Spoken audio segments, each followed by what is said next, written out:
Good afternoon, everyone, and welcome back to another Supercoach Insider podcast. My name is Swizz. Continuing on with our team-by-team series, we've got the GWS Giants up today, and we have Daneo from the Supercoach Co-Captains podcast. How are you, mate?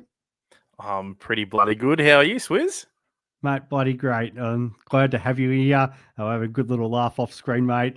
You guys probably have the best intro of all the podcasts out there, mate. It always reminds me of Corey Taylor's doing the SpongeBob. Are you ready, kids? It's mate. Things are going well, I'm gathering.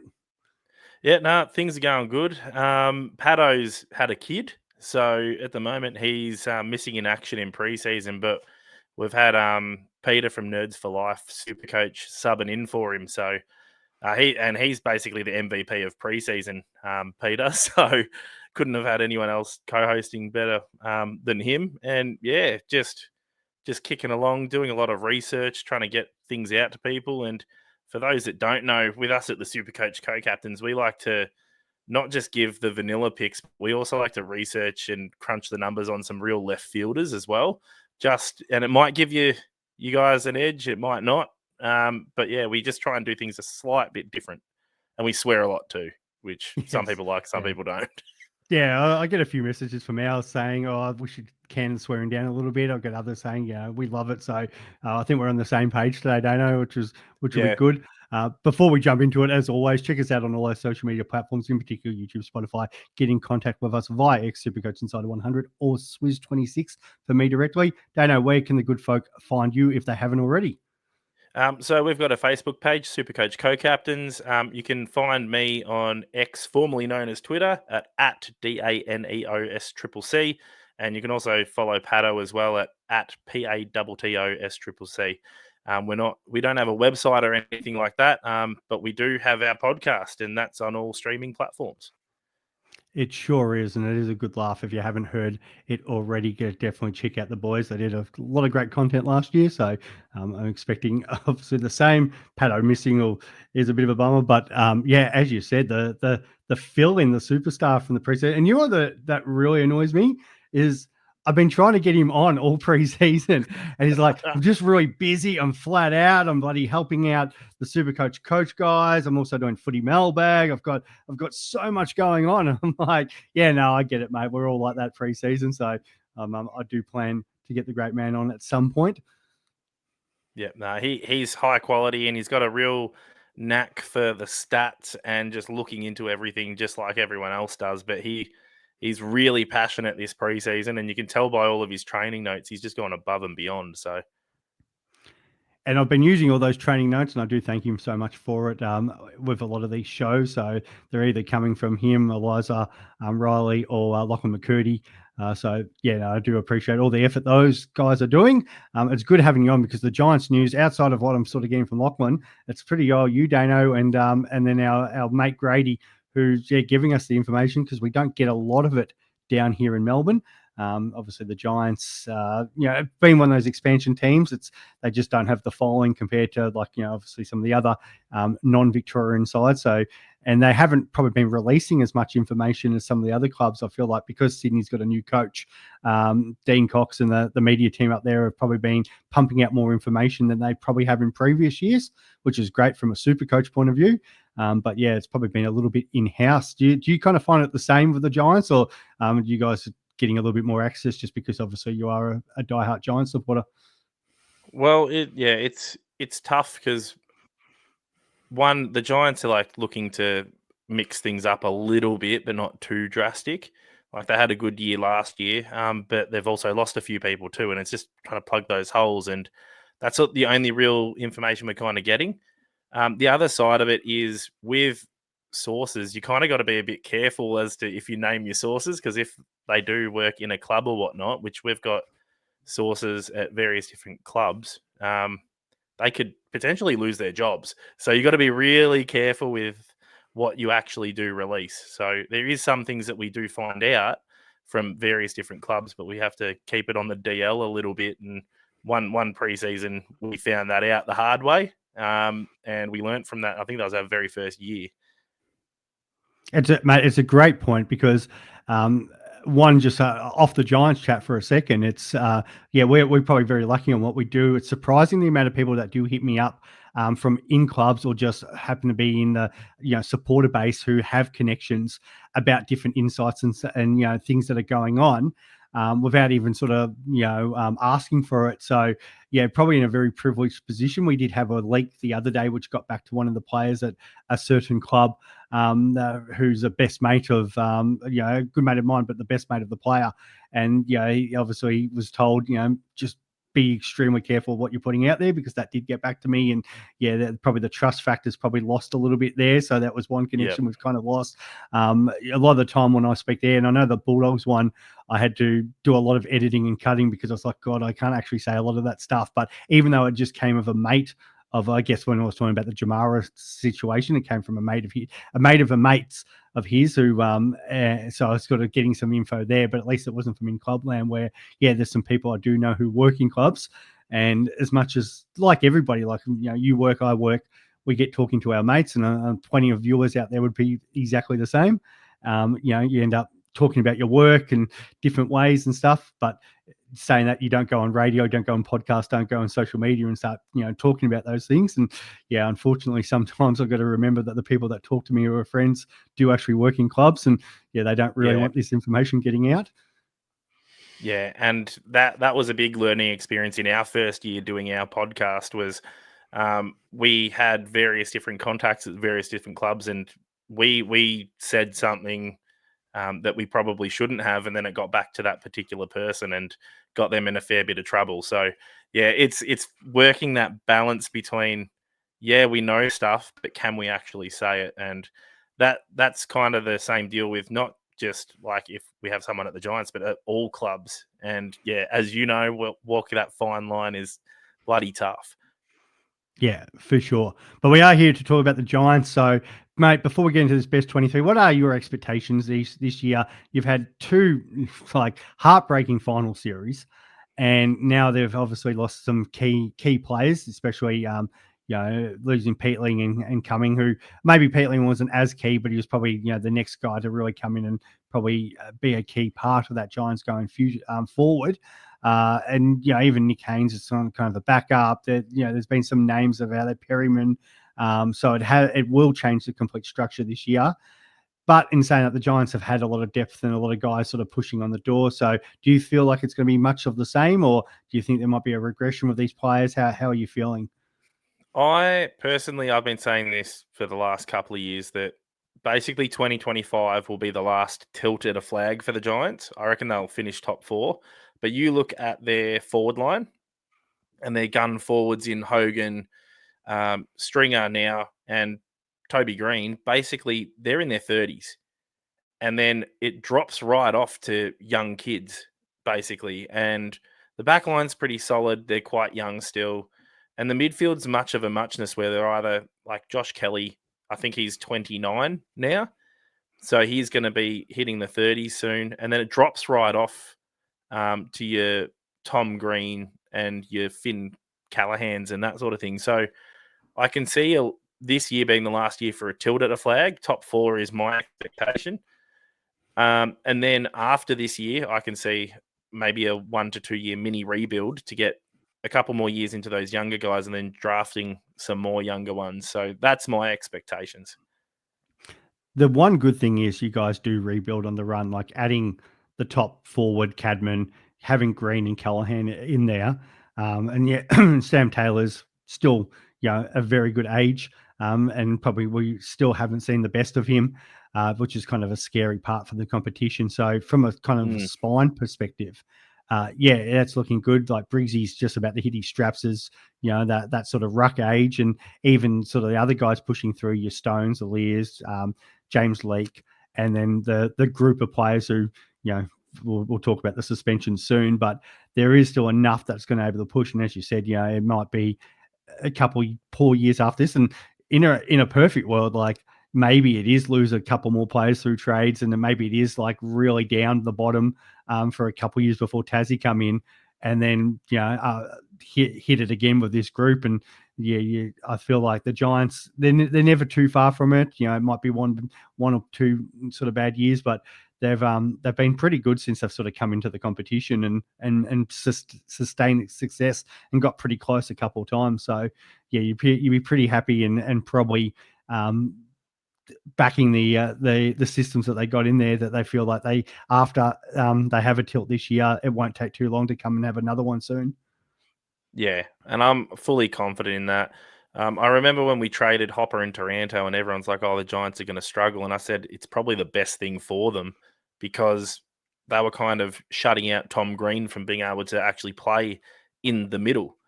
And then what happens? Tom Green comes into the middle and he's an absolute beast. It's just stuff like that. And Finn Callahan's another one. Yeah, so I expect them top 4 this year, little dip off, but bringing in someone like Stringer, who's a 40-plus goal kicker, in alongside Hogan, who's looking in the best nick ever, even though he's in his 30s now, and then Toby Green, like, holy crap. And then you factor in, like, Daniels and Jones and all them. The forward line should be a massive spread this year. Yeah, you've got plenty of weapons, and that's the key, isn't it? So you don't want it all. Those teams who, you can shut down one or two guys.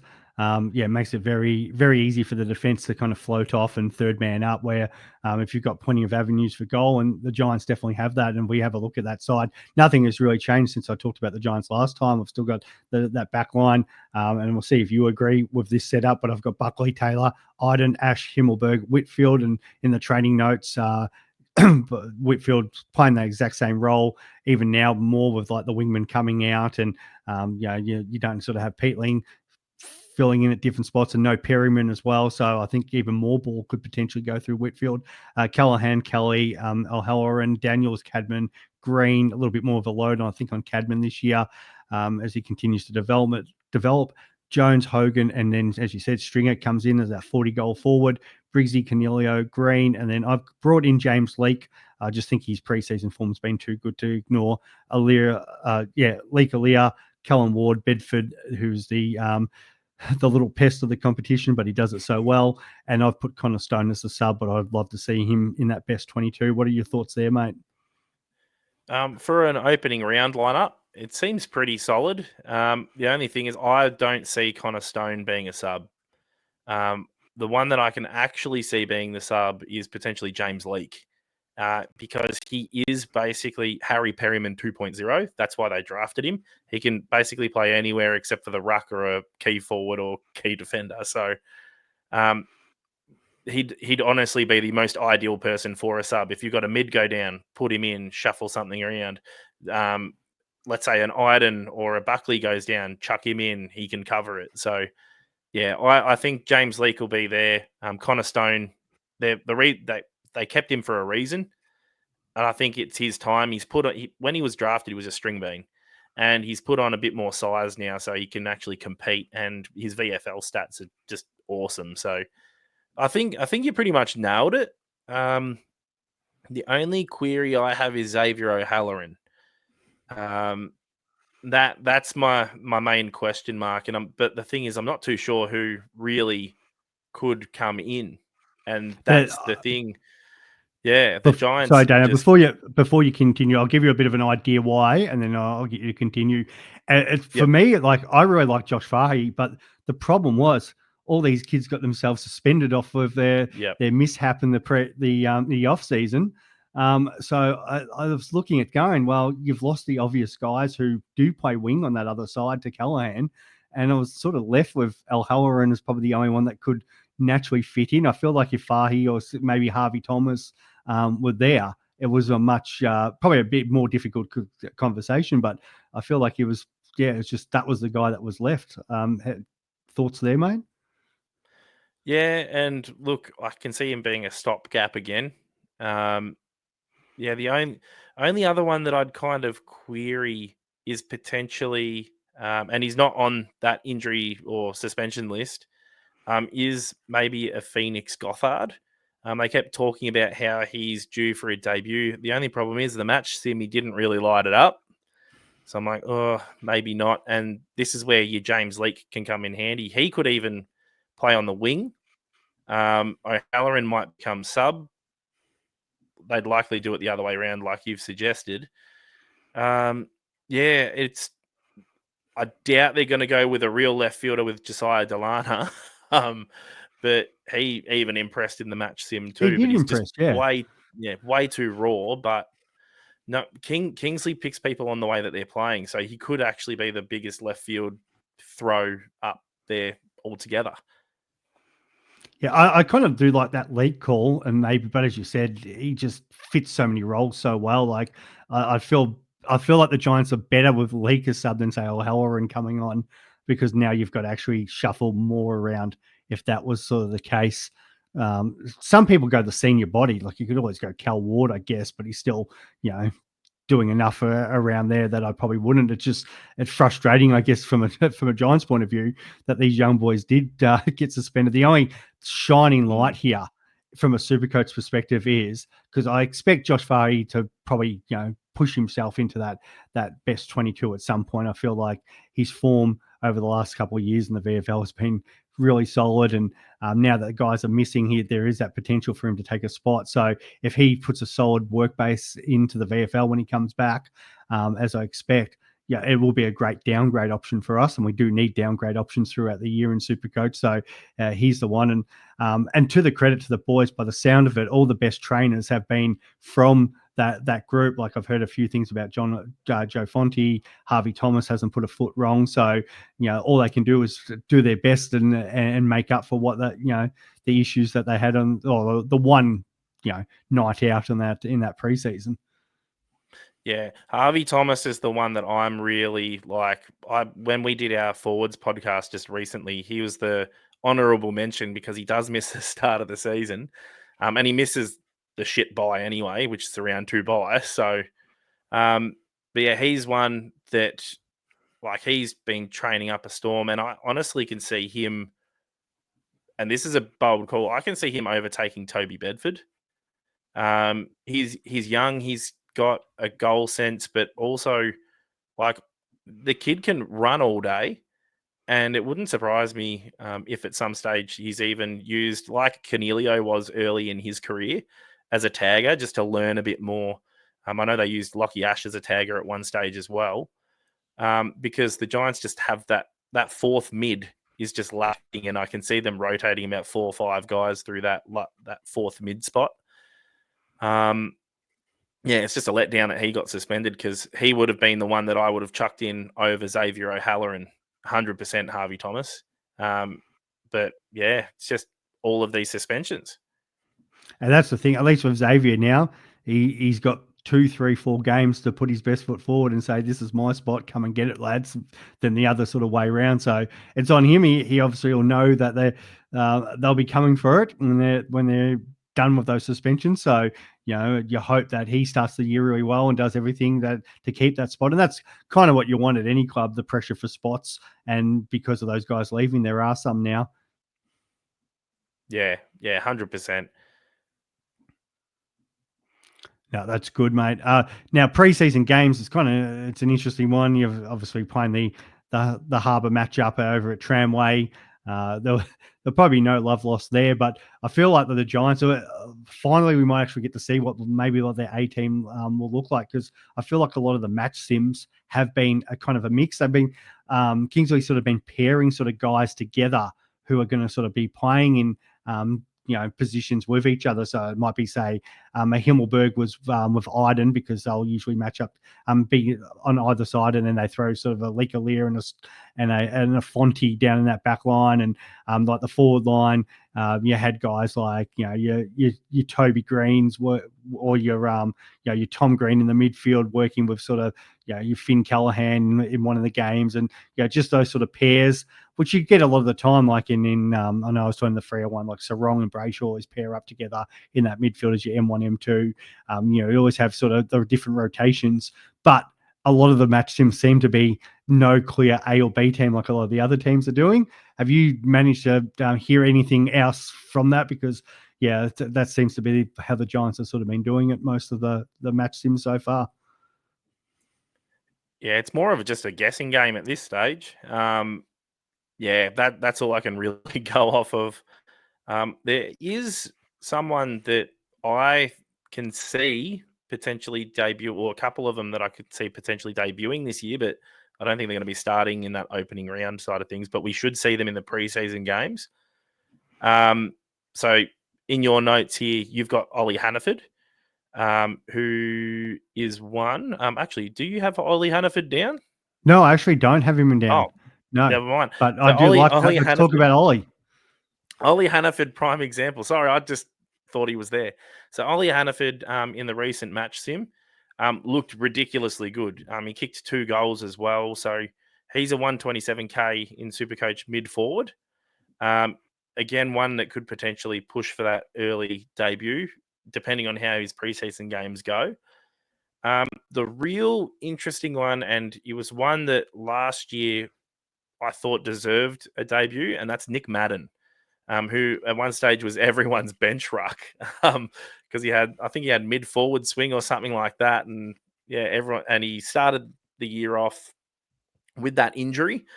Honestly, he's one that he's tracking well. He got slapped around by Big Briggs, though, and that's to be expected because Madden's more of an athletic ruck forward, whereas Briggs is just a solid beast. So I kind of expect him to get a bit ragdolled around. So he's 120k. Either one of those two, I'd be looking at in the preseason games as well, just to see how they go. Especially with like your Jake Riccardi being suspended as well. He's, on all honesty, Jake Riccardi's on the fringe for me. And if Kingsley opts to do 2 rucks, well, who have they got? They've got Briggs, they've got Madden, and then they've got Logan. So who are you going to go with? Probably Nick Madden. But yeah, besides that, it's just the A's and the B's at the moment, and that's all we can really go off of. I'll throw a couple other names to you, mate, because I do like the Nick Madden, because I did get that in a message from someone saying he could be. The 2 names I do really want to throw to you, Harry Rouston, yes, I probably missed that. Bit of a clearance machine in that midfield. And the other one is Cody Angove, who is also one of those ones probably challenging for that wing spot, and hasn't probably put a foot in. I have got him included in the training notes there. Yeah, so I remember Harry's first season with the Giants, and he got chucked in the middle, and literally it was ruck tap straight down his throat, and he did the old Dylan Shield start at the back and just speed run it through, and I think it was Callan Ward just handballed it straight in front of him, and just got straight onto it and did an inside 50. I'm like, this kid is going to be a jet. The only problem is he was a bit too inconsistent, got put down into the VFL, and he's just hasn't quite got it together in the VFL yet. But he is one where we don't really have that explosive speed guy in the middle. That's why the Giants are using your Brent Daniels, and even Darcy Jones in match sims been put in the middle at times for that quick burst of speed. So he is one that I'd 100% would love to see, because I just watching him play, he's a little nugget. And he's just so quick, and you think, oh, this short little dude would not be able to do much, and then he just zips away. So yeah, he's definitely one. Cody Angove, that wing spot is a toughie. And look, Connor Stone could end up floating up to the wing like Perryman did as well. Stone is going to be in that side, just how we're not quite sure. And yeah, that Cody Angove, he hasn't done much wrong, but I'm not too sure that we're going to see a debut. And if we do, it might only be for 1 or 2 games. And in Supercoach, we kind of want those guys to go on that 6, 7, even 8 game stretch to at least make some money. So yeah, I'm kind of probably leaning towards a 80%, or 20% to yes, 80% to no with him. Mate, I like that you brought that up, because I feel like, you like those left field, Kingsley likes those left field options, as you're talking before. And it wouldn't surprise me if he had a couple good either match sim preseason game, Angrove could take O'Halloran's spot there. But as you said, what do you do in round 3 when these guys start coming back? Well, after the bye, when which would be around that round 3. And then all of a sudden Harvey Thomas and all these guys, and then we don't speak about Angove again, and we see that every year. There's guys that play 2 games and yeah, they end up getting stuck in our sides because we can't do anything with them because they're sitting on the bubble. And you're just like, oh my God, that guy's minus 40, minus 50. I can't get rid of him with his break even, but he's probably not getting another game unless a whole lot of injuries happen.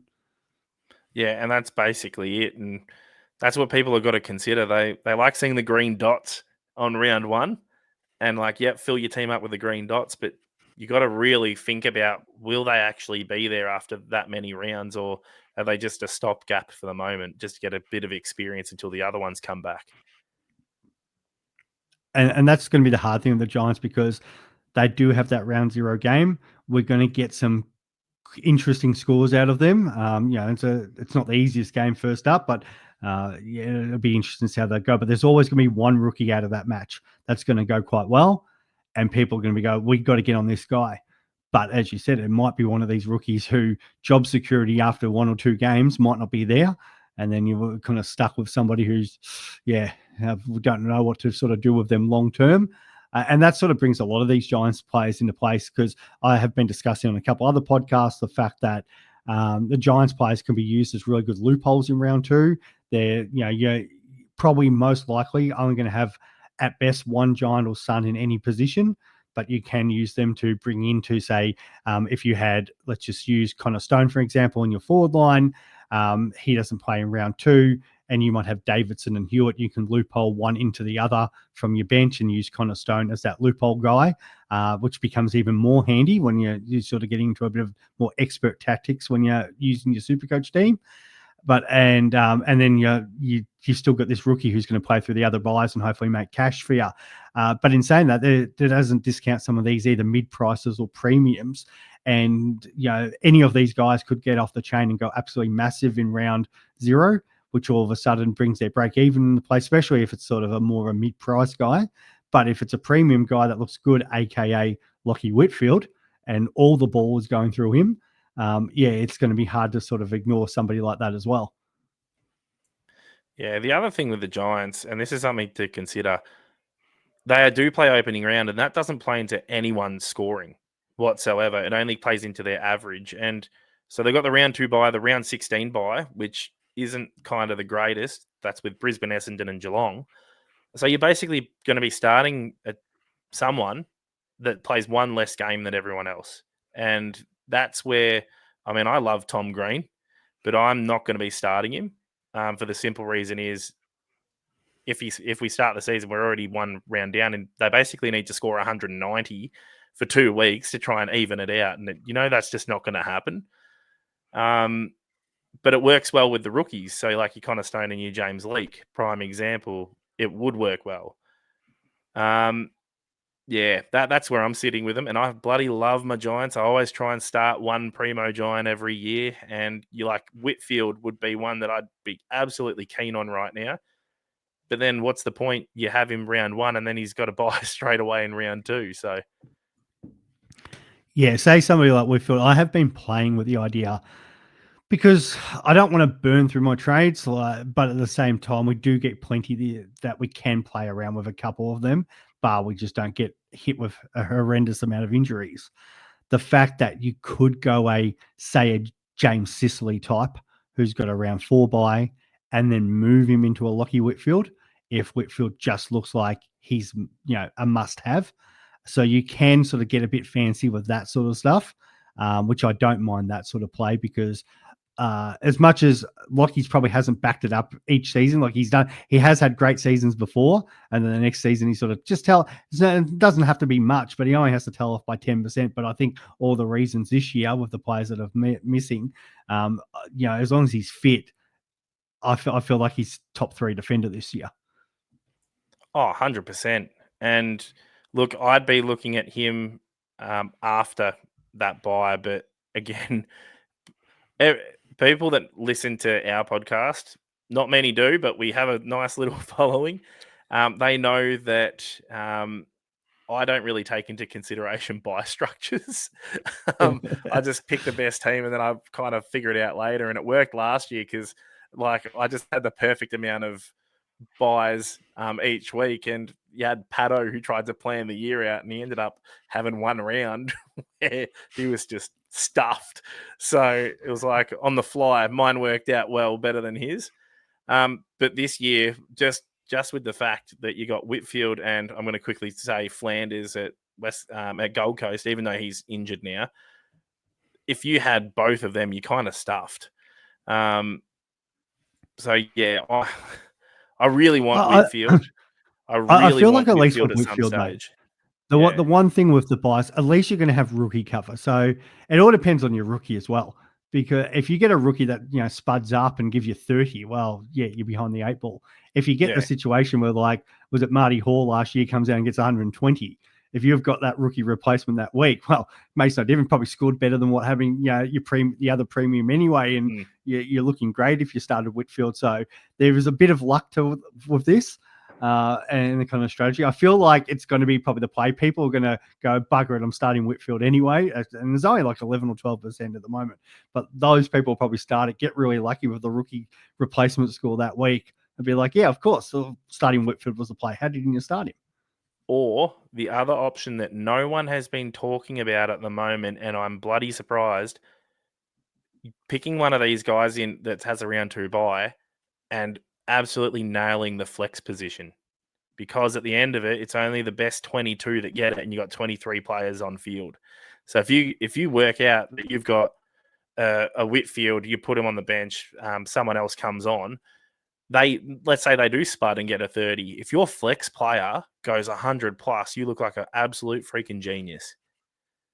Yeah, for sure. And I think that's even like built into what I was saying before about loopholing off your bench. So if you go to the defense, and let's just look, because Whitfield is the obvious one here, guys, where say in your back line, you've got, I don't know, Zach Reed, Buslinger there.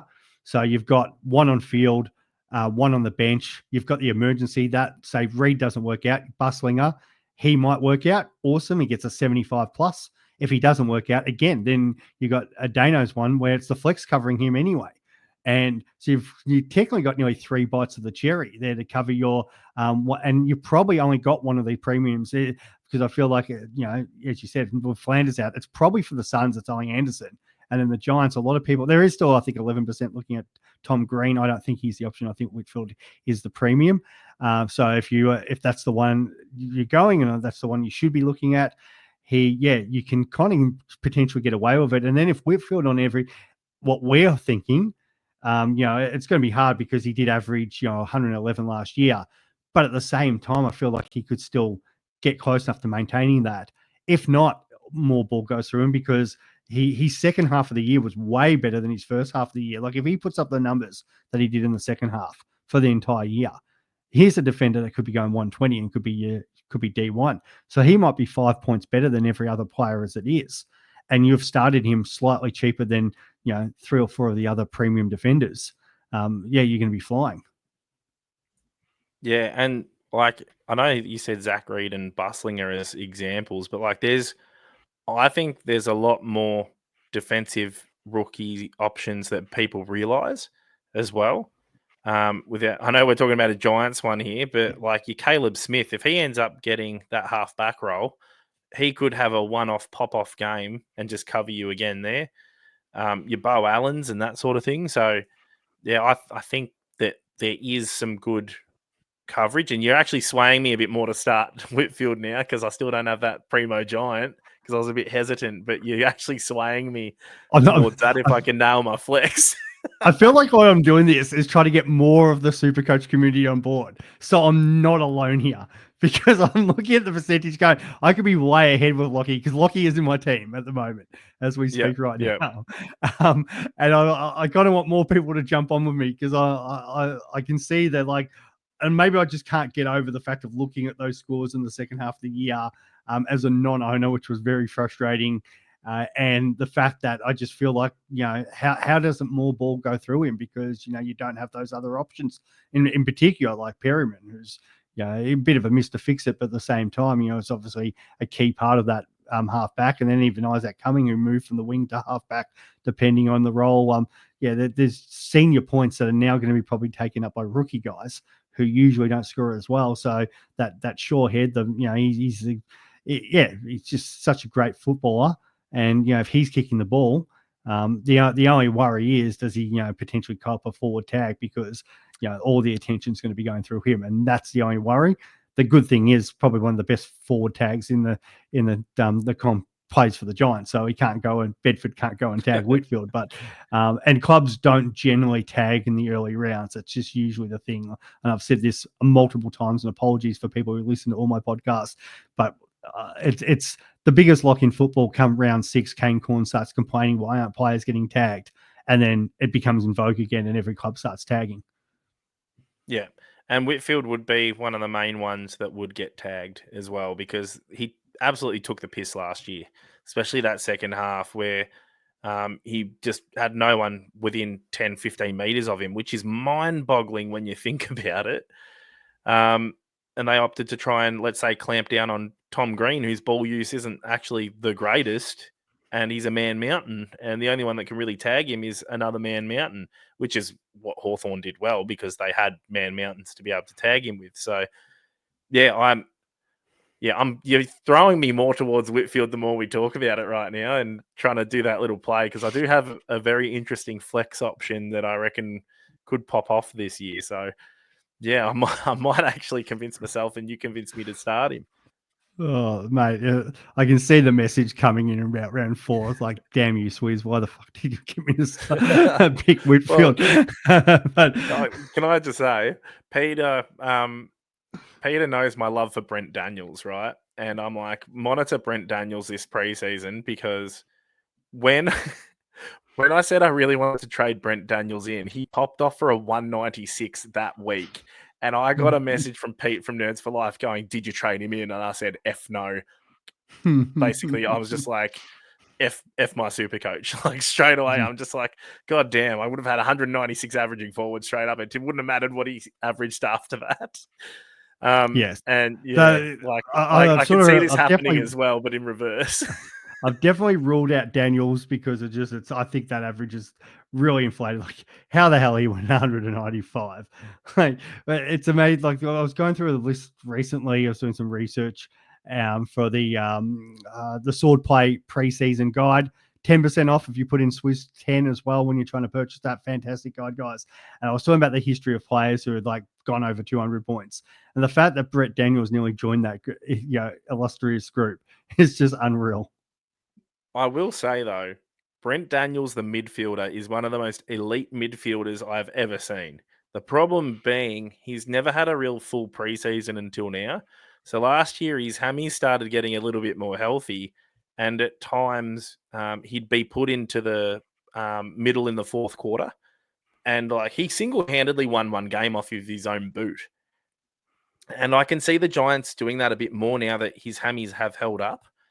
This is his first real full preseason. And like I said, that last mid spot, when I say last mid spot, every team has their 3 main centre bounce guys. In that you got your Ruck, 4 main ones. You got Ruck, Rover, Rover centre.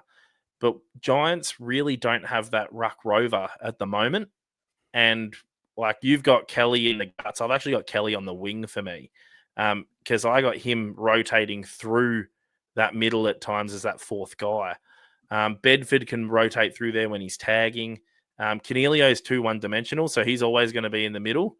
They tried him up forward. He sucked. It's plain and simple. Tom Green in the middle. He's going to be permanently there. But Brent Daniels, when he's in there, and now they've been trialing Darcy Jones in there too, they just add something different. And if Daniels can actually increase his uptick, in my opinion, in the middle, watch out. He could end up cracking that 95 average, in my opinion. And it may look like a spike, but it won't surprise me in the slightest. Well, that's the big thing, because Peatling did have 42% CBAs last year. So they've got to be replaced by someone. And you are right. Like Kelly, it was only 38%, but some of that was, due to injury. Some of that was the transition to wing. So I nearly, and that's why I had Kelly in there early, because I feel like just because the team's not settled, maybe it's Kelly in there. But yeah, that doesn't surprise me either. He goes out and they kind of look at another option. And Brent Daniels is in that perfect age now. He's 25 years old, as you said. He's got a run where he's not, got those injuries. He is the perfect guy for draft. I feel like people are going to be looking at these value guys, and I've said it multiple times. Everyone looks at the value classic guys and overpays for them, and you'll be overpaying for Bailey Smith and McRae and Parker. And not to say they aren't going to be good players in your drafts anyway, but people are going to look at Brent Daniels and be like, yeah, next, and keep scrolling down the list. And someone like him he could, still somewhere between that 80 and, as you said, up to 95 if he's getting the extra midfield minutes, which last year he only had 8%. So you would expect if he's fit, he's going to see a spike in that. And if he's getting, a decent share of peatlings, yeah, there's no reason why it couldn't be a 95 average. Yeah, and he's going to have those pop-off games because score assists, he's a score assist machine. Before, he actually was struggling to kick goals at one stage there. He's kind of like a Brian Myers, but then he decided, I can actually kick goals.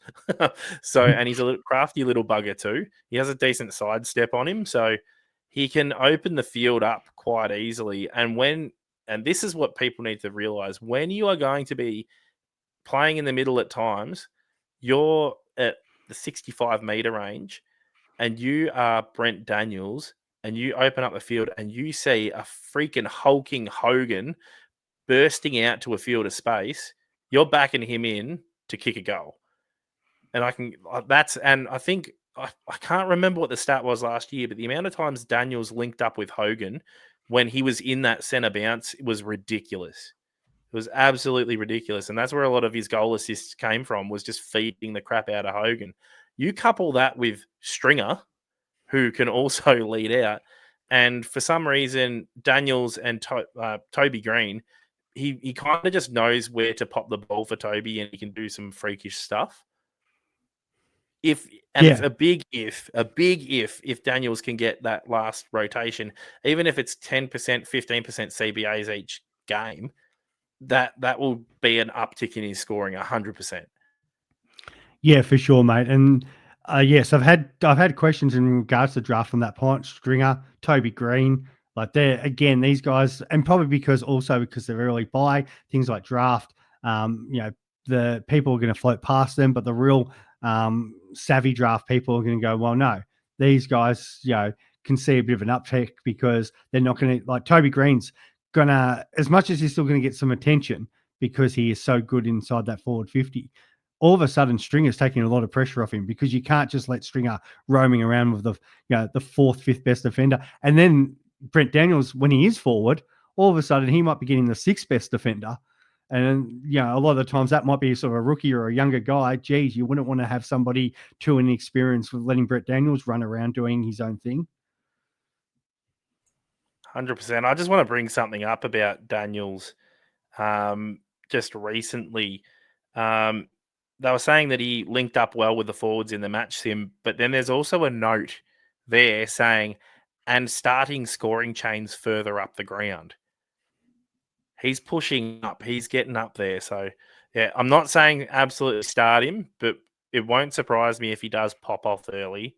Monitor those preseason games, though, because if he is getting a share of those CBAs and he is scoring well, it could be a massive POD for people. I know, doubt anyone other than me is considering him right now because there are so many good forward options that are even cheaper. He's at that awkward price. I can't remember what it was. It was like $480, I think.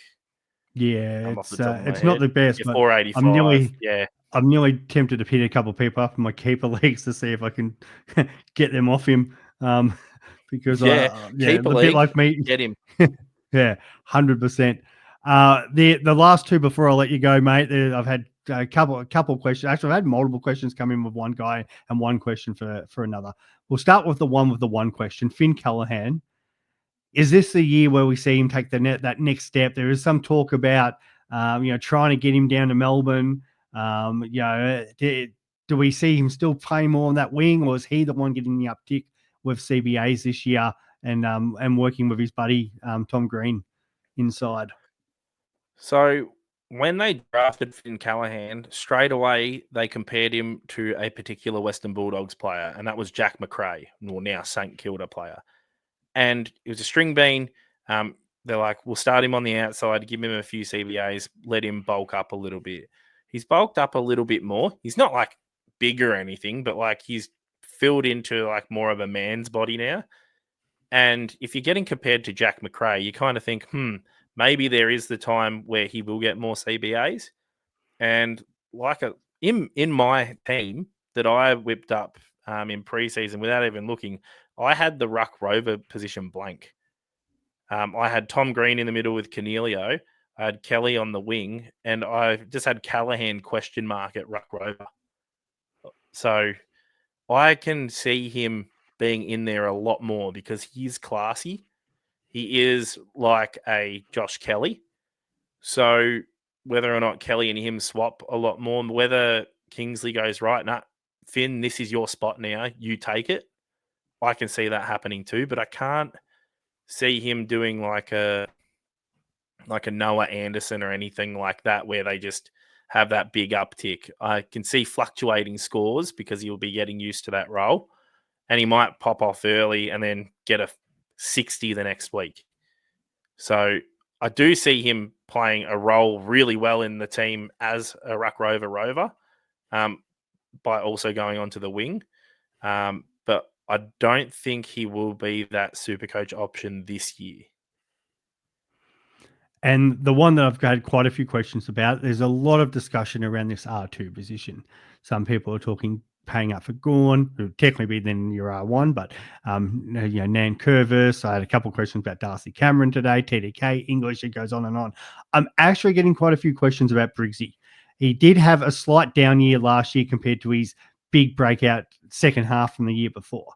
But in saying that, a slight down year for Briggsy was still averaging 96 or 95.8. There's no one as taking the spot off him. It's just about who kind of supports him, and that's why we had the Madden chat earlier. Now another season under the belt, mate. Is this a guy that could potentially put 10 so points on his score? He's got the frame to do it. It could be this the big year for Briggsy. So I want to take you back to the best and fairest last year. And Toby Green, the captain, made a comment about Briggsy, telling him not to essentially be out of shape coming into the next preseason because he had that really good year. He did not come back fit. He kind of, and he even said it in a lot of interviews himself. He kind of thought, oh yeah, I can just take it over to the next year. And he did not come into that preseason fit at all. He worked his way back into everything later. So we kind of got him at a discount, in my opinion. And of all reports, he is the fittest he's ever been this year because he learnt from that. And he took that comment from Toby Green to heart, but in a good way. And he's just worked on his fitness all preseason. So, and he hasn't lost his strength either. He looks slightly leaner, but he's still ragdolling people. And that's a good thing because I remember watching him against Geelong. And I think Tom Hawkins came into the ruck and everyone's like, oh, Tom Hawkins will be able to, outmuscle Briggsy. And Briggsy literally flings him to the ground. Absolutely just throws him like he's nothing and then just gets the easiest grab out of the ruck and didn't kick a goal. He had a crack at it, but so he's one that I've been floating at the R2 position myself, mainly because I have Tim English and we just don't know what's going on with Tim English. And the fact that Briggsy's had this nice, clean preseason, his tank has gotten better as well. It's not going to be fantastic, but at 516K, if that little bit of extra cash can free you up from somewhere and upgrade somewhere else, I'm not opposed to doing it. And I don't know what his ownership is, but he would be in POD territory. I know that much. And if you can, mate, it's huge POD. If you also can get that that R3, and that R3 is playing on round 2. Let's say and I'm going to throw it out here. Is it Liam Reedy? Yes, if Liam Reedy's playing in round 2, so Shrek's not back and Reedy's in, you got that coverage. And then we're going to throw it out there because it's a new season. That flex position can come into play again. So I don't mind it at all. And again, one that has been floating in and out of my team because I've been looking at that flex and how to utilize it best. Yeah, so this is the thing. Like, people play around with this different ways. They're looking at even if you start the 3 premium rucks with 1 in your flex to start off with, or is it the fact that you start with with obviously the 2, and even other people have been fighting around a couple like the rookie rocks or whatever. But yeah, Briggs. The first game that he's after the opening round, it is up against Gorney, which is going to be tough. But then he has his bye, and then from then on, it really opens up from a ruck perspective for him. So he's got Hawthorn, so Meek, another sort of big brute, but it's not like makes a good ruckman. He's probably in a bit of the same spot of Briggsy. Can he take it sort of to the next level? I feel like Briggsy's sort of ahead of him with what I think the output will be. Then he plays West Coast, who could be anybody, whichever ruck they decide to throw up that week.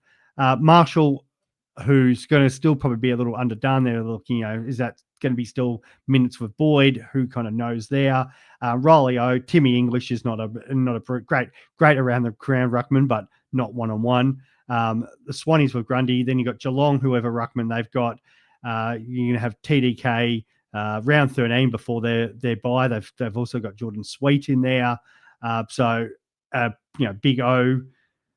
It's not too bad because only that sort of round 1 matchup, which is gone. Mrs. Cherry in that early grouping. I think you could kind of do a lot worse than sort of having Briggsy in there. And as we were saying, if he's fit and he's firing, he's looking good in those 2 preseason games. It's somebody that I think you've got to add to that sort of ruck grouping that everybody's sort of looking at. And I know that's probably the biggest question I get is what to do with the R2 spot, because I think that's the one most people are confused at. And yeah, if you can save, some money to go down to Briggs, well, it does open up more possibilities around the rest of your field. And you know that he can score big with very limited disposals as well. The other side of it is he actually started getting a bit more of an uptick in disposals. I think he started pushing the 15 disposal mark.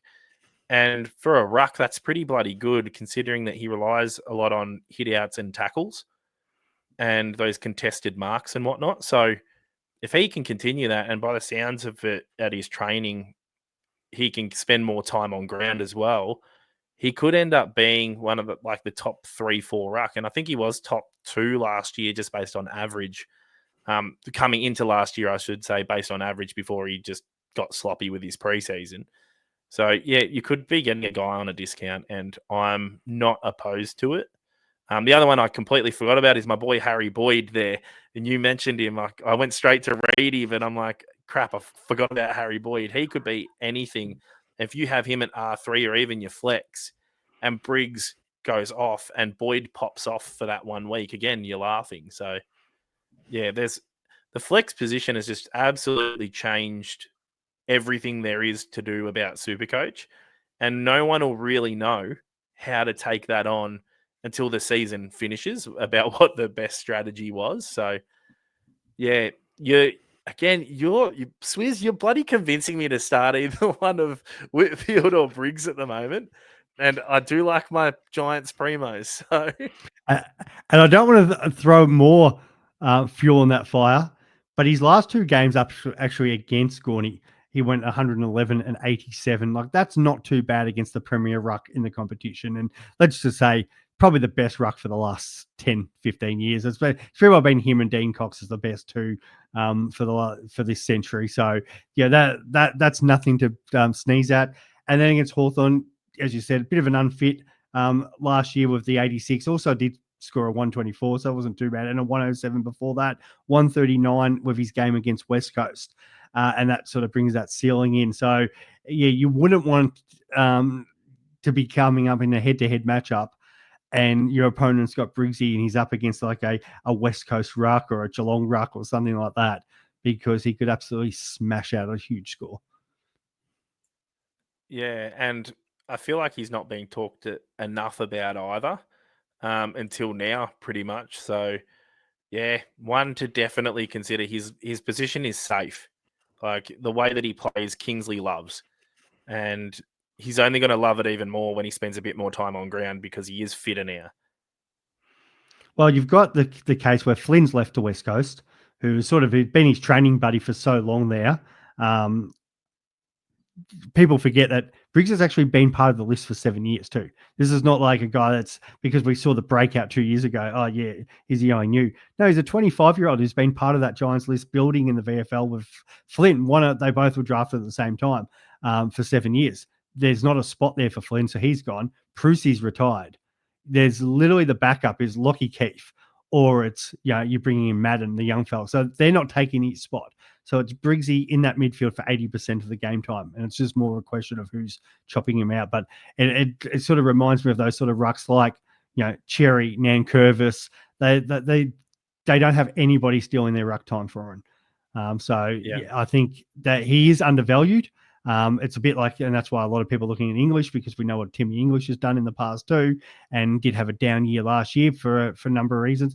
Briggsy, as you said, Toby Green has looked him square in the eye at the biggest night of the year for the Giants, and said, "Mate, this is all on you." So definitely watch him up again in those preseason games. The big one against Carlton, I think that'll be a good one, because hopefully it's TDK versus Briggs 1-on-1 for at least 50 to 75% of the match. And then everyone's looking at TDK and trying to find reasons not to pick him. Well, Briggsy might give you a reason not to pick him. The only concern that I would have is that with dual rucks, it's a bit of an unknown with Briggs. And if the Giants, and Kingsley has floated this idea, if the Giants do go with a ruckman that can play forward like Madden as a third tall, we don't know how that's going to affect Briggs. But when he's sole rucking, I'd be looking at him 100%. Yeah. So that is the worry, and it's a good point. There's always a but with all these things, and if Nick Madden is named in rounds, and the great thing for the Giants, we get to see it, and we get to see it. Darcy Cameron's another one I've had questions about, and people are actually looking at going for him, even with that round 3 bye. It's the same thing. Briggsy's got that same. He's got the round 2 bye, which is quite different. If you're looking at Darcy Cameron, there's no reason why you shouldn't be looking at Kieran Briggs. I think that covers most of the Giants today, mate, unless you've got anything more you'd like to add. Just on, because we haven't really talked about him too much, Connor Stone. I just want to just talk about him just briefly, and that's everyone's saying that he's playing off that half. It's Lockie Ash and Lockie Whitfield off that half-back. When one of them gets rotated onto the bench, Connor Stone will be playing in that half-back flank position, but you got to remember he's playing that Perryman role. He could push up to the wing a bit. He can also push down. Let's say Connor Iden needs a spell. He can push down and still be in that defense, but play a bit more of a lockdown. So he's not solely playing off halfback flank being a distributor. And that's where a lot of people are saying he's got the halfback flank role. He doesn't have that role. He's just a bit more versatility in the back line. He could play it at times. He could play lockdown. He could even push to a wing. So I just want to clear that up for people. But he's in my team because I feel like he will have no more sub-affected games. And I feel like his job security is much better now than what it was last year. And last year, honestly, was probably the best thing for him, being sub and then killing it in the VFL. And it helps us this year. Even if he was having sub-affected games, I was still picking him. He's in 10%. He has not left my side. I'm a big fan of Connor Stone. Yeah. But I love it. A bit of a word of warning. Don't expect him to be going 90s every week playing the halfback role. That's what you bring to us, Dano, and I really do appreciate you joining us, mate, giving us all those little insights for the Giants. All good. And I know this is going to be a podcast as well, but for those viewing in the background here, I have the greatest picture on the planet, and that is the Mason Cox Petting Zoo at the Sydney Showgrounds. So, yeah, I thought I'd chuck that up there for people to have a look at. I love it, mate. It's been great. And for those who do listen to us, try to get on and have a look. It's a great picture of that. Dano's looking really good. We've even covered up Mason Cox and his parts there. So we've got it all. We've got the sensors going. We've got the animals in the background. It's all happening up there in Western Sydney. Yeah, and appreciate having me on it too, as well, Swizz. Like I know we're a little podcast at Supercoach Co-Captains, but we try and do our best and try and get out there. So, appreciate having me come on and just talk about the Giants. No problems, mate. We love your work. And yeah, no, we're happy to continue to support your podcast. Get on, guys. Like, subscribe, give them a go because they're doing a great job over there. Thank you, Dano. Thank you, community. Keep checking us out. And we will be back with another team by team discussion soon. Thanks. Bye.